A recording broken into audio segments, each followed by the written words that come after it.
Before you transfer the provision voids from your design partner, you have to configure the incoming model's parameters. Then you can click here, Parameter Configuration, and select the rivet rings, which you want to configure. Then select the types one by one. And then you can define the parameter's name. For example, here the parameter name is equal to the predefined parameter of the EasyVoid. Name the provision for void on the slab.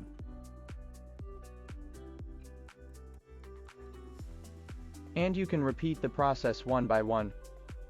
In this case, the length should equal to the height and depth should equal to the length here.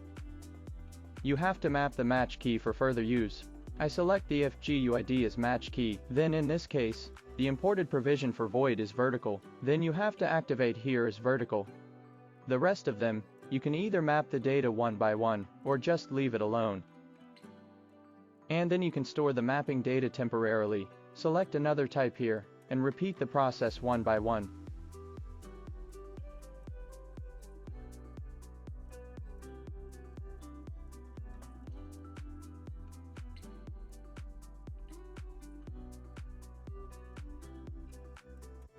Again, if the parameter type doesn't match, for example, what we're looking for is our length, or a double value. But if your imported parameter type is a text type, then the color will be shown as orange color to let you know the parameter type don't fit. Only the matched parameter type appears in green color.